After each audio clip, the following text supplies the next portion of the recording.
Okay, Assalamualaikum. Kita akan mulakan dengan bisection method berpandukan soalan test satu yang pensyarah dah bagi. So untuk soalan dia, untuk soalan ni function 3x tolak 12 tolak sin x 2x sama dengan kosong.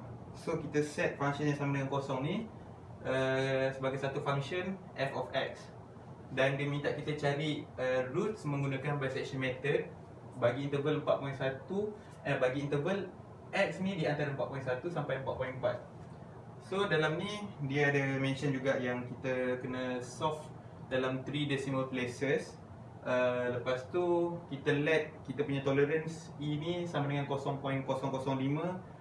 Yang pentingnya ni lah, korang kena tahu ujung dia 5. Tapi berapa titik perpuluhan ni kita berpandukan pada berapa yang diminta kita solve ni lah. Kalau kita kata solve in 3 decimal places, 3 tempat perpuluhan dan ujung dia adalah 5.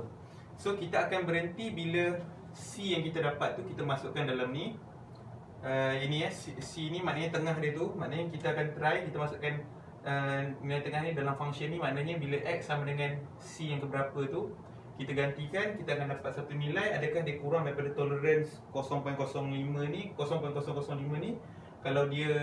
Kalau dia masih lagi lebih besar daripada tolerance ni, kita check yang ni pula. Minta maaf, kita kalau ikutkan jalan kerja ni, kita akan check yang sini dulu. B tolak A ni, B tolak A ataupun kanan tolak kiri, kita tengok sama ada lagi besar atau kurang. Kalau dia kurang daripada kalau dia besar daripada tolerance, kita check yang ni pula. Kita masukkan C ni dalam function f of x ni macam yang saya beritahu tadi. So kalau dia masih juga orang kata lagi besar daripada tolerance, kita proceed untuk I yang seterusnya. So kita start dengan I kosong. Kita akan tengok sini I kosong, kita tengok interval mana yang disuruh kita cari dulu. 4.1 sebelah kiri, 4.4 sebelah kanan. Maknanya ni adalah A, ni adalah A0, ni B0. Sebab kita tengah buat I0 ataupun I kosong. So ni 4.1, 4.4 dan 4.1 campur 4.4 bahagi 2, kita dapat 4.25 dia punya tengah dia, 4.25. So kita check B tolak A, 4.4 tolak 4.1, kita dapat 0.3. Dapat 0.3, yang mana 0.3 ni masih lagi besar daripada 0.005. So kita sambung lagi bawah, kita masukkan 4.1 dalam ni, 4.4 dalam ni function ni, 4.25 dalam function ni. Kita akan dapat negatif 0.641, 0.615, negatif 0.048. So untuk left hand side dengan right hand side ni, macam saya pernah ajar sebelum ni, nilai dia pun saya tulis sekali. Tapi kalau korang dah faham, nilai ni korang tak payah. Kita cuma pentingkan dia ada negatif atau positif saja. So kita tengok FA kali FC, A kali C, negatif kali negatif, kita dapat positif. So B kali C, positif kali negatif, so kita akan dapat negatif. So dengan kata lain dia, kalau korang dah tahu salah satu ni positif, yang satu ni mesti negatif punya lah. Korang tak payah nak kali lagi sekali lah. Maknanya kalau satu positif, satu ni mesti negatif. Satu ni negatif, korang dah check, yang ni mesti positif. So dekat sini kita tahu yang right hand side negatif, right hand side ni yang kita nak fokus, yang belah sini. So kita nak proceed yang seterusnya, kita buang yang ini, kita ulang lagi sekali. Kali ni untuk I sama dengan 1.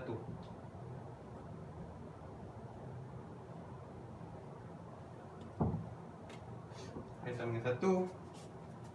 Untuk I sama dengan 1, kita tahu yang ni A, ni B. A1, B1. 4.25,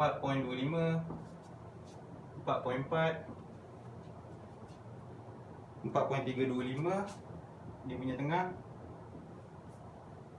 4.325. B tolak A, 4.4 tolak 4.25, 0.15. Masih lagi besar daripada tolerance, kita sambung lagi bawah. Kita dapat negatif 0.048. 0.615, 0.275.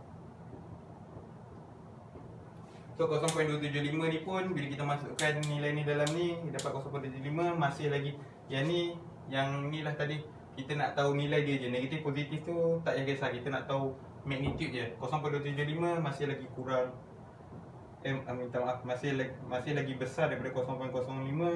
So kita proceed dengan sebelah ni pula.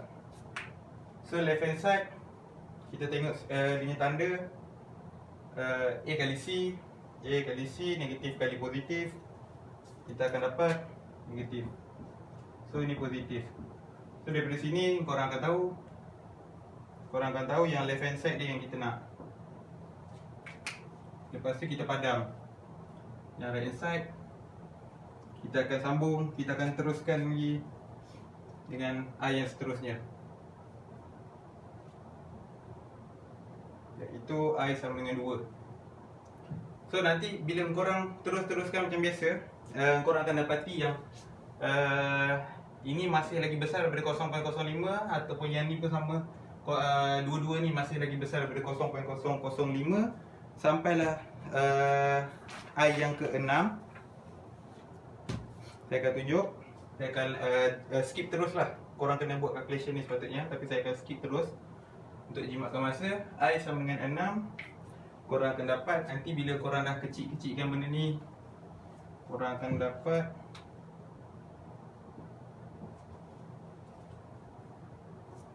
4.26, 4.265, dan tengah dia 4.263. So kita isi dekat sini 4.26, 4.265, 4.263. So kita check B tolak A. 4.265 tolak 4.26, korang akan dapat 0.005.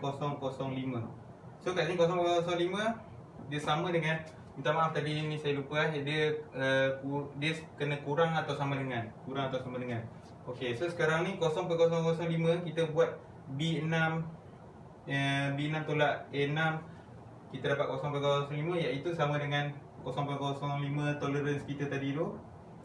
So kita boleh berhenti dah sampai sini. So bila berhenti sampai sini, apa yang penting dia, kita dah tak perlu sambung bawah ni dah. Sebab yang bawah ni untuk kita nak tentukan ni left hand side atau right hand side, maknanya kita dah tak perlu nak singkir-singkirkan dah. Ni dah cukup kecil dah untuk jawapan kita. Tapi jawapan kita bukan ni tau. Jawapan kita adalah CI ni. So kalau korang tengok, kalau kita nak check balik, apa yang kita perlu adalah antara tiga equation ni, A ni tak payah, B ni pun tak payah. Sebab A ni kiri, B ni kanan. Kita nak cakap yang apa yang kita cari ni, titik tengah ni, iaitu yang ini adalah roots dia. Ataupun saya bagi contoh, FCI yang korang dapat ni, korang masukkan CI dia ataupun C6 ni, kita tengok buat I6 ni kan, korang masukkan 263. 4.263 ni korang masukkan dalam ni, 3 kali 4.263 tolak 12 tolak sin 2 kali 4.263 ni macam biasa. Korang akan dapat nilai dia 0.006. So kalau nak ikutkan macam sebelum ni kita buat, yang ni pun kita check lebih besar ataupun lebih kecil daripada tolerance. Tapi disebabkan kita hanya perlu salah satu saja. Maknanya yang untuk yang ni, walaupun dia lagi besar tapi ini dah cukup kecil dah, maknanya dah memadai. Dan ini kita tak perlu kisah. Tapi apa yang kita nak cakap kat sini, nilai 0.06 ni adalah bila kita masukkan 4.263 ni kat sini. Dengan kata lain ni, yang kita cari adalah dia punya roots dia, yang mana kalau ini part CY, dan persamaan ni kita lukis dalam ni, kita akan dapati ni sebagai contoh, ada satu garisan ni akan intersect dekat sini, dekat X sama dengan 4.23, yang mana Y dia adalah kosong. Yang mana ini semua ni sama dengan kosong, function ni. So dengan kata lain dia, apa yang kita buat, approximation yang kita buat ni adalah bila kita masukkan 4.23 dalam function, kita akan dapat 0.006 ataupun menghampiri kosong lah. Maknanya inilah dia punya roots dia untuk soalan contoh test yang pensyarah bagi ni. Terima kasih.